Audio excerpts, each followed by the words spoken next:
স্বাগত দীপ্ত সংবাদে। আপনাদের সাথে আছি আমি আনোয়ারুল আলম। আজও সচিবালয়ে অফিস করেছেন প্রধানমন্ত্রী তারেক রহমান। দিনের সূচি অনুযায়ী দুপুরে সচিবালয়ের মন্ত্রিপরিষদ বিভাগে ফ্যামিলি কার্ড নিয়ে সভা করেন তিনি। সরকার প্রান্তিক ও নিম্ন আয়ের পরিবারকে সামাজিক সুরক্ষা দেওয়ার লক্ষ্যে ১৩টি উপজেলায় ফ্যামিলি কার্ড কার্যক্রম পরীক্ষামূলকভাবে চালু করবে। আগামী ১০ মার্চ এই কর্মসূচির আনুষ্ঠানিক উদ্বোধন হওয়ার কথা রয়েছে। ফ্যামিলি কার্ডের মাধ্যমে হতদরিদ্র ও দরিদ্র পরিবারকে সুসংগঠিতভাবে সহায়তা দেওয়া হবে। বিএনপির অন্যতম নির্বাচনী ওয়াদা ছিল ফ্যামিলি কার্ড কর্মসূচি। সরকার গঠনের পরপরই অগ্রাধিকার ভিত্তিতে এই কর্মসূচি শুরুর উদ্যোগ নেওয়া হয়।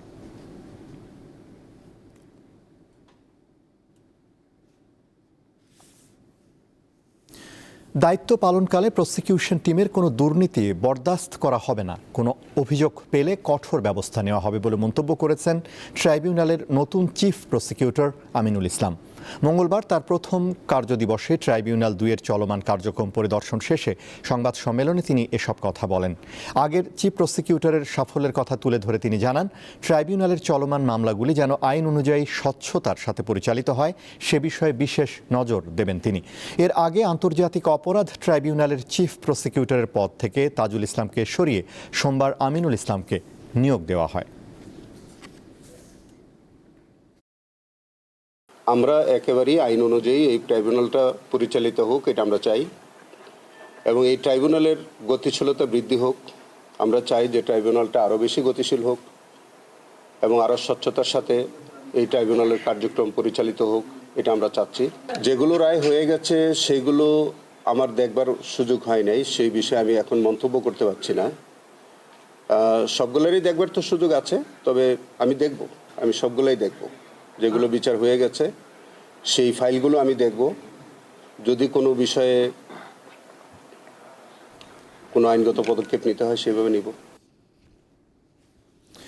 পাবনার ঈশ্বরদীতে নির্মাণাধীন রূপপুর পারমাণবিক বিদ্যুৎ কেন্দ্রে জনবল নিয়োগে অনিয়ম, দুর্নীতি, প্রতারণা ও স্বজনপ্রীতির অভিযোগ তদন্তের নির্দেশ দিয়েছে হাইকোর্ট। বিজ্ঞান ও প্রযুক্তি মন্ত্রণালয়ের সচিবের নেতৃত্বে উচ্চ পর্যায়ের কমিটি গঠন করে ২ মাসের মধ্যে তদন্ত করে এর প্রতিবেদন দাখিলের নির্দেশ দিয়েছে আদালত। মঙ্গলবার এক রিট শুনানির পর বিচারপতি আহমেদ সোহেল ও বিচারপতি ফাতেমা আনোয়ারের বেঞ্চ এ আদেশ দেন। রিটে রূপপুর পরমাণু বিদ্যুৎ কেন্দ্রে নিয়োগ জালিয়াতি সংক্রান্ত পত্রিকায় প্রকাশিত প্রতিবেদন সংযুক্ত দায়ের করা হয়।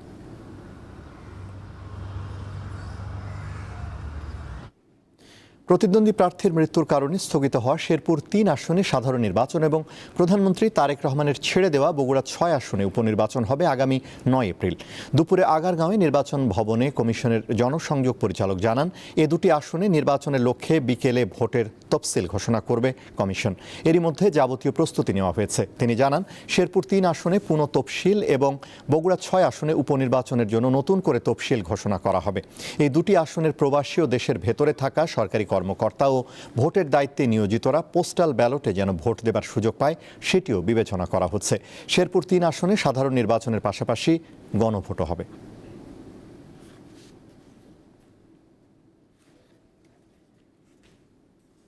এবারে কেওআই স্টিল চট্টগ্রাম সংবাদ।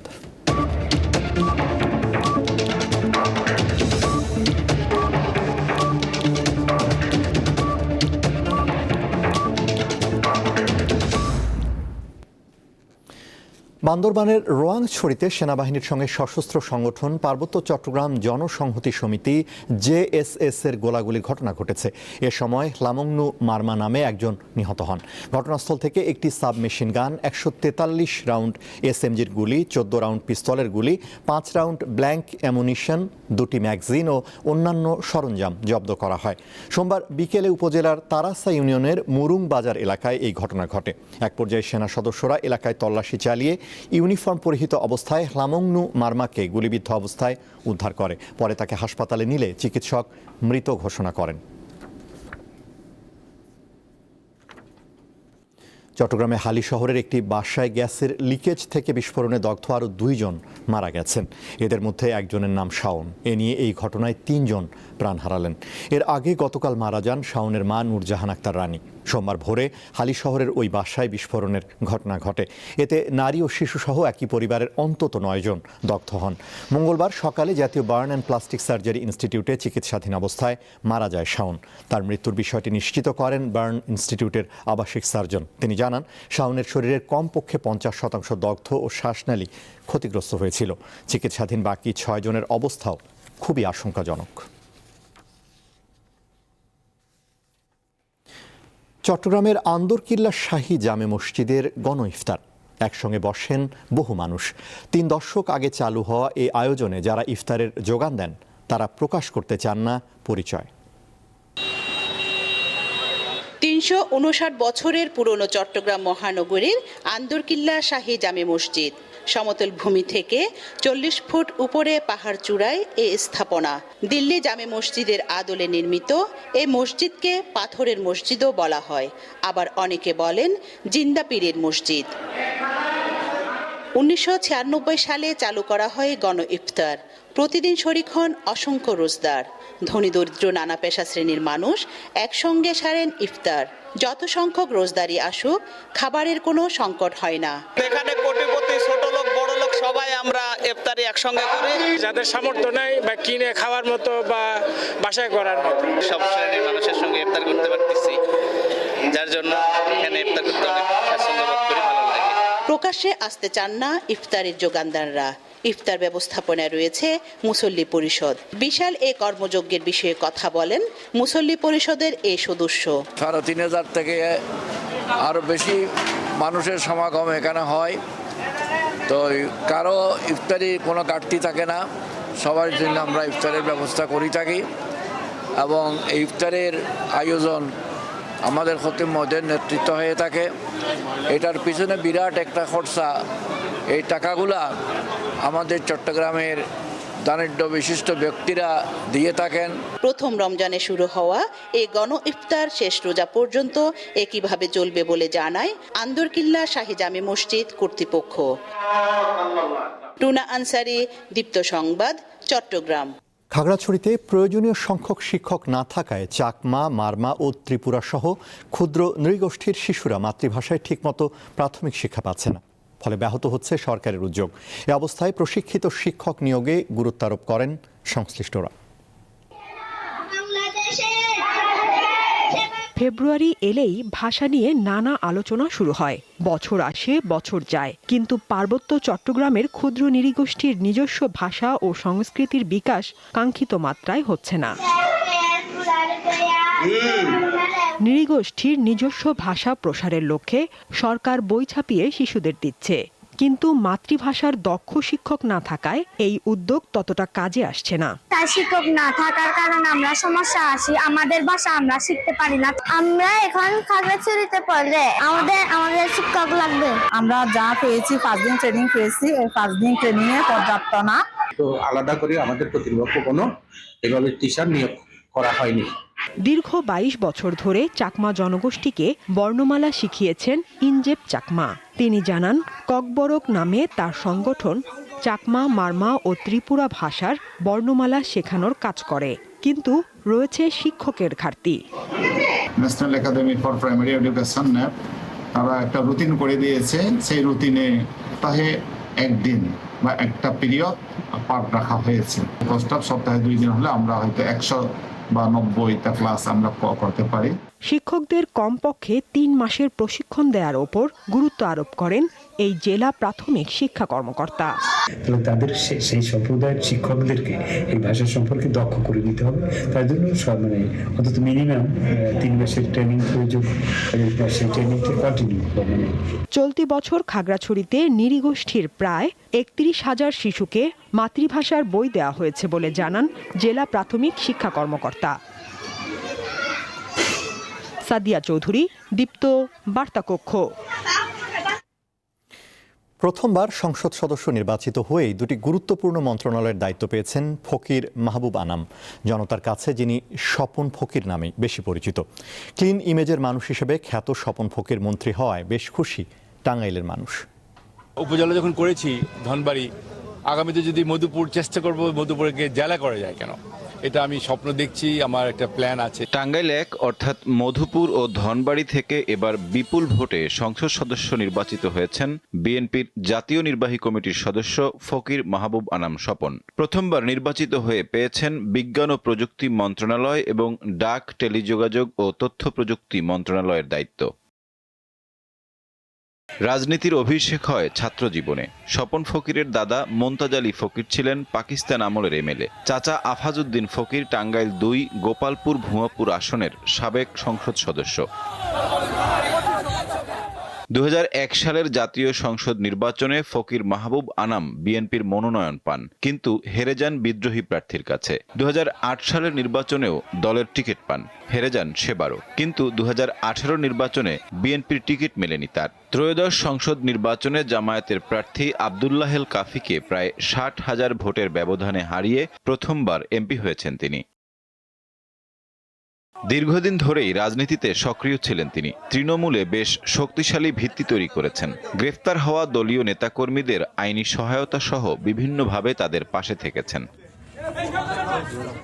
এলাকার উন্নয়নেও ব্যক্তিগত উদ্যোগে অনেক কাজ করেছেন স্বপন। মসজিদ, মাদ্রাসা, কবরস্থান, মন্দির ও গির্জার উন্নয়নে দিয়েছেন সহায়তা। ২০০৬ সালে তার প্রচেষ্টার কারণে ধনবাড়ীকে উপজেলা হিসেবে ঘোষণা দেন সে সময়ের প্রধানমন্ত্রী বেগম খালেদা জিয়া। ফকির মাহবুব আনাম স্বপন মন্ত্রিত্ব পাওয়ায় বেশ উচ্ছ্বসিত তার নির্বাচনী এলাকার মানুষ। এমপি হওয়ার আগে এবং মন্ত্রী হওয়ার আগেও উনি ধনবাড়ীকে এমপি মন্ত্রী না হয়েও যে একজন মানুষ ইচ্ছা করলে কাজ করতে পারেন তার বাস্তব প্রমাণ হচ্ছেন এই স্বপন ফকির সাহেব। টাঙ্গাইলে যে পূর্ণ মন্ত্রিত্বটা পেয়েছি আমরা ফকির মাহবুব আনাম স্বপন, উনি শুধু আমাদের মধুপুর ধনবাড়ি তথা টাঙ্গাইলে না, উনি সারা বাংলাদেশের উন্নয়নের মূল মডেল হিসেবে উনি ভূমিকা পালন করবেন বলে আমরা আশাবাদী। প্রথমে সে নির্বাচিত হয়েই সংসদ সদস্য হয়েই সে এমপি হয়ে মন্ত্রিত্ব স্বাদ গ্রহণ করেছে। এই দিক দিয়ে আমরা টাঙ্গাইলবাসী খুশি, সে যেন টাঙ্গাইলের উন্নয়নের ভূমিকা রাখতে পারে। আমাদের ধনবাড়ি মধুপুরে যে অতীতে যে কাজগুলো ছিল, যেমন হচ্ছে বিভিন্ন ধরনের কালভার্ট, কলকারখানা, এগুলো যে অসম্পূর্ণ কাজগুলো ছিল সেগুলো পূর্ণ করার জন্য আমরা একটি প্রথমেই টাঙ্গাইল মধুপুর ধনবাড়ির কৃতি সন্তান স্বপন ফকির সাহেবকে প্রথমে আমরা এমপি থেকে মন্ত্রিত্ব পেয়ে আমরা অত্যন্ত গর্বিত। পেশায় ব্যবসায়ী স্বপন ফকির ত্রয়োদশ জাতীয় সংসদ নির্বাচনের হলফনামায় উল্লেখ করেছেন ২০২৫-২৬ অর্থ বছরের আয়কর রিটার্ন অনুযায়ী তার মোট সম্পদের পরিমাণ ৩,৯২,৬৫,০০০ টাকা। সাইফুর রহমান শিশির, দীপ্ত বার্তা কক্ষ। উপকূলীয় এলাকা পটুয়াখালীতে এবছর তরমুজের ভালো ফলন হয়েছে। এক সপ্তাহের মধ্যে আগাম জাতের তরমুজ বাজারে উঠবে। শুধুমাত্র কলাপাড়া উপজেলা থেকে প্রায় ৪০০ কোটি টাকার তরমুজ উৎপাদনের আশা কৃষি বিভাগের। এতে উচ্ছ্বসিত কৃষকরাও। পটুয়াখালীর কলাপাড়া উপজেলার ধানখালী ইউনিয়নের পাঁচজুনিয়া গ্রামের কৃষক খোকন গাজী। তিনি ৩০ একর জমিতে আগাম জাতের তরমুজ চাষ করেছেন। এতে খরচ হয়েছে ২২ লাখ টাকা। তবে ৭০ থেকে ৮০ লাখ টাকার তরমুজ বিক্রির আশা করছেন তিনি। তরমুজ অল্প সময়ের মধ্যে বিক্রি করতে পারবো, কিন্তু আমি সমস্যা ভুগতেছি পানি সংকট। সরকার যদি এই পানিটা ব্যবস্থা করে খাল খনন করে আমাকে ভালো হয়েছে। শুধু খোকন গাজী নয়, উপজেলার প্রায় ৫,০০০ কৃষক প্রায় ২০০ হেক্টর জমিতে আগাম জাতের তরমুজ চাষ করেছেন। ফলন ভালো হওয়ায় উচ্ছ্বসিত উপকূলের কৃষকরা।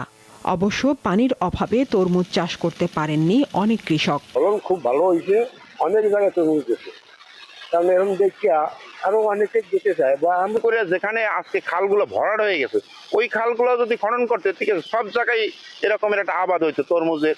আমাদের এই এলাকায় যারা যারা খালের কিনেতে তরমুজ দিয়েছে তার চাষিরা খুবই লাভবান দেখা যায় হবে। শিগগিরই খাল খনন শুরু হচ্ছে জানিয়ে পানির সংকট থাকবে না বলে জানান এই কর্মকর্তা। বিএডিসি ইতিমধ্যেই বরিশাল জেলা এবং পটুয়াখালী জেলার জন্য দুটি পৃথক প্রকল্প নিয়েছে, প্রত্যেকটি 150 কোটি টাকা করে। বরিশালেরটি ইতিমধ্যেই পাশ হয়েছে, কিন্তু দুর্ভাগ্যজনকভাবে পটুয়াখালী জেলারটি এখনই পাশ হয়নি। তো এটি পাশ হলে আমার এই কলাপাড়া সহ পটুয়াখালী অনেক জেলার এই ভরাট হয়ে যাওয়া খালগুলো পুনর্খনন হবে। পুষ্টিগুণের দিক থেকে তরমুজের প্রায় ৯২% পানি। ফলে এই গরমে ডিহাইড্রেশন দূর করার পাশাপাশি ভিটামিন এ, সি ও বি পাওয়া যায় এই ফলটি থেকে। সাদিয়া চৌধুরী, দীপ্ত বার্তা কক্ষ। ঈদকে সামনে রেখে দেশীয় ব্র্যান্ডের পাশাপাশি বাজারে চোখে পড়ছে বিদেশি পোশাকও। বিভিন্ন বয়সীদের জন্য সাজানো বাহারি সংগ্রহ নজর কাটছে সবার। তবে এখনও পুরোপুরি জমে ওঠেনি বেচাকেনা। বাহারি রং, নকশায় বৈচিত্র্য আর উন্নত মানের কাপড়ে তৈরি পোশাকে সাজানো দোকান। ভারত, পাকিস্তান, আবার কোনো কোনো শোরুমে শোভা পাচ্ছে থাইল্যান্ড থেকে আমদানি করা পোশাক। রাজধানীর পল্টনের বিভিন্ন মার্কেটে দেশীয় পোশাকের পাশাপাশি এসব বিদেশি ব্র্যান্ডের প্রতিও আগ্রহ দেখাচ্ছেন ক্রেতারা। শিশু থেকে নারী ও পুরুষ সব বয়সী ক্রেতার মাঝেই বিদেশি পোশাকের আলাদা আকর্ষণ। থ্রি পিস, কুর্তা, গাউন কিংবা বাচ্চাদের পার্টি ড্রেসের চাহিদাও আছে বেশ। বাহিরের মালটা এখানে ভালো চাহিদা আছে এবং অন্য অন্য মার্কেটের তুলনায় আমাদের এখানে প্রাইসও কম। ফেব্রিকগুলি ইম্পোর্ট করি এবং আমাদের ম্যানুফ্যাকচার আমাদের নিজস্ব ফ্যাক্টরিতে, কোয়ালিটিফুল প্রোডাক্ট আছে আমাদের এখানে। কাস্টমার আহামরি এরকম আসে না, যারা আসতেছে তারা ওই নিয়মিত কাস্টমার যারা তারাই আসে। দেশীয় পোশাক তুলনামূলক সাশ্রয়ী হলেও আমদানিকৃত পোশাকে বাড়তি দাম গুনতে হয়। তবুও পছন্দের ক্ষেত্রে আপোষ করতে রাজি নন অনেকে। অবশ্য কেউ কেউ আস্থা রাখছেন দেশি পোশাকেই। এই জায়গাগুলো বিদেশি প্রোডাক্ট বলতে এক্সক্লুসিভ কিছু ডিজাইনের জিনিসপত্র পাওয়া যায় যেগুলো অন্য কোথাও নাই। দেখছি আসলে ঘুরে কোনটা নেওয়া যায় বাচ্চাদের জন্য, যেটা সুন্দর লাগবে ঈদে পরলে এইটাই আর কি, ওই ড্রেসটাই নেব। দেখছি একটু বাঙালি টাইপের ড্রেস আমাদের সংস্কৃতির সাথে যায়, সালোয়ার কামিজ আর সাথে কিছু টুকটাক ফ্রকের। ঈদের আনন্দ ঘিরে দেশি বিদেশি পোশাকের প্রতিযোগিতায় বৈচিত্র্য এসেছে বাজারে। হরেক রকমের পোশাকের সংগ্রহ থাকলেও এখনো বাড়েনি ক্রেতাদের চাপ। বিক্রি কিনে জমজমাট হওয়ার অপেক্ষায় দোকানিরা। জহিরুল মোহসান, দীপ্ত সংবাদ, ঢাকা। ঈদ উপলক্ষে ঢাকার পাশাপাশি দেশের বিভিন্ন জেলায় ক্রেতা সমাগম বাড়তে শুরু করেছে বিভিন্ন বিপণী বিতানে। বান্দরবানের চিত্র থাকছে এবারে, জানাচ্ছেন ক্যামুইয়ং মারমা। ঈদ উল ফিতর বা যে রোজা ঈদে বান্দরবান এখনো জমে ওঠেনি ঈদের বাজার। আমি সকাল থেকে বান্দরবান বাজারের বিভিন্ন অলিগলি গিয়ে দেখেছি জুতার দোকান, কাপড়ের দোকান সহ বিভিন্ন যে দোকানগুলো রয়েছে, দোকানগুলোতে এখনো ক্রেতার ভিড় নেই। ব্যবসায়ী যারা আছেন তারা এখনো অলস সময় পার করছেন। এমনকি ফুটপাতের যে দোকানগুলো রয়েছে, যে কাপড়ের দোকান সহ নানা জাতের যে দোকানগুলো রয়েছে সেখানেও ক্রেতার ভিড় নেই। তো ব্যবসায়ীরা বলছেন যে রোজা 15 থেকে 20টা গেলে তখন হয়তো ক্রেতাদের ভিড় হয়তো বাড়বে এবং বেচাকেনা হয়তো তখন বাড়বে। তো এই ছিল রোজা ঈদের কেনাকাটা নিয়ে আমার কাছে সর্বশেষ তথ্য। আন্তর্জাতিক প্রসঙ্গ। আন্তর্জাতিক জরুরি অর্থনৈতিক ক্ষমতা আইনের আওতায় বিশ্বের বিভিন্ন দেশের উপর মার্কিন প্রেসিডেন্ট ডোনাল্ড ট্রাম্পের আরোপিত অতিরিক্ত শুল্ক আদায় আজ থেকে বন্ধ থাকবে। যুক্তরাষ্ট্রের সুপ্রিম কোর্ট পাল্টা শুল্ক আদায় অবৈধ ঘোষণা করার 3 দিনেরও বেশি সময় পর এ সিদ্ধান্ত নেওয়া হলো। তবে ট্রাম্পের আরোপিত পাল্টা শুল্ক সুপ্রিম কোর্ট অবৈধ ঘোষণার পরও থেমে যাননি মার্কিন প্রেসিডেন্ট। ভিন্ন আইন প্রয়োগ করে প্রথমে বৈশ্বিক 10% এবং পরে 15% শুল্ক আরোপ করেছেন তিনি। যুক্তরাষ্ট্রের পূর্ব উপকূলে তুষারপাত ও তীব্র ঝড়ে বিপর্যস্ত জনজীবন। নিউ ইয়র্ক সহ দেশটির বিস্তীর্ণ এলাকায় জরুরি অবস্থা জারি করা হয়েছে। বিদ্যুৎহীন অবস্থায় রয়েছে 6 লাখেরও বেশি বাড়ি ও ব্যবসা প্রতিষ্ঠান। বিবিসি জানায় সোমবার দেশটিতে কমপক্ষে 5,500 ফ্লাইট বাতিল করা হয়। মার্কিন আবহাওয়া বিভাগের তথ্য অনুসারে রোড আইল্যান্ড এবং ম্যাসাচুসেটসের কিছু অংশে রেকর্ড 33 ইঞ্চি তুষারপাত হয়েছে।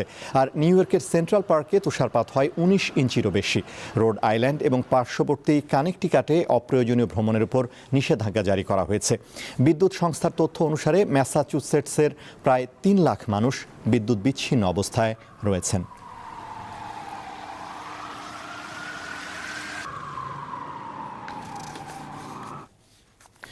মেক্সিকোর শীর্ষ অপরাধী এবং মাদক সম্রাট এল মেনচো নিহত হওয়ার একদিন পরও নিরাপত্তা বাহিনী ও তার সমর্থকদের মধ্যে তীব্র সংঘর্ষ অব্যাহত রয়েছে। এতে এ পর্যন্ত 25 সেনাসহ অন্তত 73 জন নিহত হয়েছে।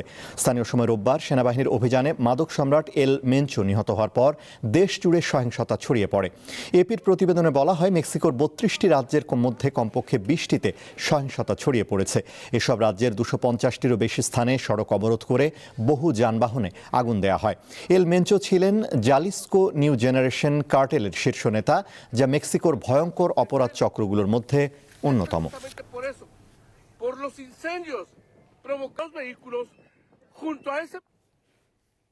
মেক্সিকোর মাদক সম্রাট এল মেনচো দেশটির নিরাপত্তা বাহিনীর অভিযানে নিহত হয়েছেন। অথচ এক সময় ছিলেন পুলিশ কর্মকর্তা। কিন্তু উচ্চাকাঙ্ক্ষা এবং লোভ তাকে নিয়ে গেছে অপরাধ জগতে। গড়ে তোলেন বিশাল বাহিনী। বিশ্বের অন্যতম শীর্ষ মাদক ও অপরাধ চক্র সিনালোয়া কার্টেলের সঙ্গে পাল্লা দিতে নিউ জেনারেশন জালিস্কো কার্টেল নামের আরেকটি গ্যাং তৈরি করেন মেক্সিকোর নেমেসিও ওসেগুয়েরা। অপরাধ জগতে যিনি এল মেনচো নামেই বেশি পরিচিত। যুক্তরাষ্ট্রের সীমান্তে প্রাণঘাতী মাদক ফেন্টানিল পাচারের মূল হোতা হিসেবে অভিযুক্ত এল মেনচো। 59 বছর বয়সী এই মাদক সম্রাটকে ধরিয়ে দিতে যুক্তরাষ্ট্র $1,50,00,000 পুরস্কার ঘোষণা করেছিল, কিন্তু তারপরও বছরের পর বছর ধরাছোঁয়ার বাইরে ছিলেন পুলিশ কর্মকর্তা থেকে গ্যাংস্টার বনে যাওয়া এল মেনচো। কিন্তু এবার শেষ রক্ষা হয়নি। মেক্সিকোর সেনাবাহিনীর এক অভিযানে এল মেনচো নিহত হয়েছেন। রবিবার জালিস্কো রাজ্যের তাপালোপা শহরে সেনাদের সাথে সংঘর্ষে আহত হন মেনচো। এরপর হেলিকপ্টারে করে মেক্সিকো সিটিতে নেয়ার সময় তার মৃত্যু হয়। এ সময় তার দলের আরো 6 সদস্য নিহত এবং 2 জন গ্রেপ্তার হন। মেনচোর মৃত্যুর খবর ছড়িয়ে পড়ার পরই মেক্সিকো জুড়ে তাণ্ডব শুরু করে তার অনুসারীরা। জালিস্কো ছাড়াও কলিমা, মিচোয়াকান সহ বিভিন্ন রাজ্যে মহাসড়ক অবরোধ করে বহু গাড়িতে আগুন ধরিয়ে দেয় তারা। বিভিন্ন জায়গায় নিরাপত্তা বাহিনীর সাথে চলছে সশস্ত্র সংঘর্ষ। আসন্ন ফিফা বিশ্বকাপের ভেন্যু গুয়াদালাহারা শহর কার্যত ভুতুরে নগরীতে পরিণত হয়েছে। হামলা হয়েছে বিমানবন্দরেও। এছাড়া পর্যটন শহর পুর্তো ভাল্লারতায়ও সহিংসতার খবর পাওয়া গেছে। এমন পরিস্থিতিতে জালিস্কোর গভর্নর রাজ্যে রেড অ্যালার্ট জারি করেছেন। বাসিন্দাদের ঘরে থাকার পরামর্শ দেওয়ার পাশাপাশি গণপরিবহন চলাচল স্থগিত করেছেন তিনি। বাতিল করা হয়েছে বিভিন্ন বিমানবন্দরের ফ্লাইট চলাচল। এদিকে নিরাপত্তা বাহিনীর প্রশংসা করে দেশবাসীকে শান্ত থাকার আহ্বান জানিয়েছেন মেক্সিকোর প্রেসিডেন্ট ক্লাদিয়া শিনবাউম।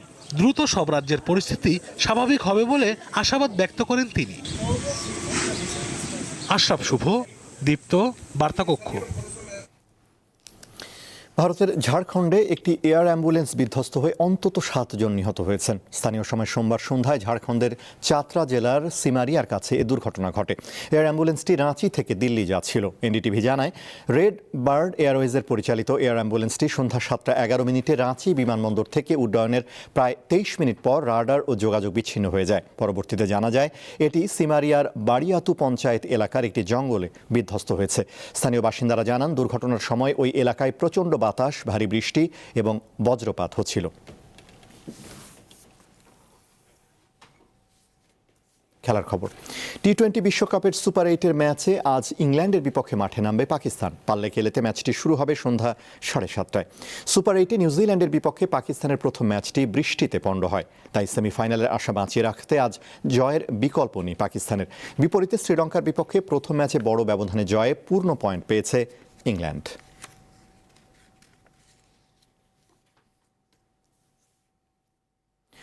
বাংলাদেশে প্যারা স্পোর্টস বা প্রতিবন্ধী ব্যক্তিদের খেলাধুলায় বর্তমান কমিটির মাধ্যমে নতুন দুয়ার উন্মোচিত হয়েছে।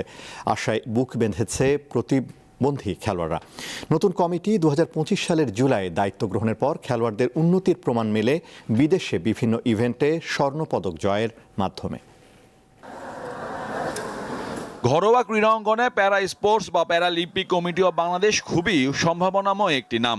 এনপিসি বাংলাদেশের মাধ্যমে যা আন্তর্জাতিক পর্যায়ে পদক জয়ের ক্ষেত্রেও অবদান রাখছে নিয়মিত। দুবাইয়ে 2025 এশিয়ান ইউথ প্যারা গেমসে জ্যাভলিন থ্রো ও 100 মিটার দৌড়ে স্বর্ণ জেতেন চৈতি রানী। 50 মিটার ফ্রি স্টাইল সুইমিংয়ে স্বর্ণ ও 100 মিটার ফ্রি স্টাইলে ব্রোঞ্জ জেতেন শহীদুল্লাহ। দলগত ইভেন্ট হুইল চেয়ার বাস্কেটবলে ব্রোঞ্জ জেতে বাংলাদেশ। তাছাড়া জাপান প্যারা ব্যাডমিন্টনে আলী ইমামের হাত ধরে এসেছে ব্রোঞ্জ পদক, যা দেশে ক্রীড়া ক্ষেত্রে একটি সাফল্যের নতুন পালক। জুলাই মাসে দায়িত্ব নেওয়ার পরে সেপ্টেম্বর মাসে আমরা যখন কার্যক্রম শুরু করি, সেখানে ন্যাশনাল প্যারা ব্যাডমিন্টন এবং ন্যাশনাল প্যারা টেবিল টেনিস এই দুটি টুর্নামেন্টের আমরা আয়োজন করি। আমাদের মূল উদ্দেশ্য ছিল, যেহেতু আপকামিং কিছু ইভেন্ট আছে, এই ইভেন্টগুলো যেন সাকসেসফুলি আমরা শেষ করতে পারি এবং প্রত্যেকটা জায়গায় যেন আমাদের পার্টিসিপেশন থাকে। শুধুমাত্র পার্টিসিপেশন না, এর পাশাপাশি আমরা যেন ভালো করতে পারি, আমাদের খেলোয়াড়রা সেখানে ভালো করতে পারে, দেশের জন্য যেন কোনো পদক বয়ে নিয়ে আসতে পারে, এই প্রচেষ্টাটা আমাদের ছিল। আমরা ওয়েবসাইট ডেভেলপমেন্টের কাজ তখন থেকে শুরু করি, যে ওয়েবসাইটে মূলত আমাদের সাকসেস স্টোরিগুলো থাকবে,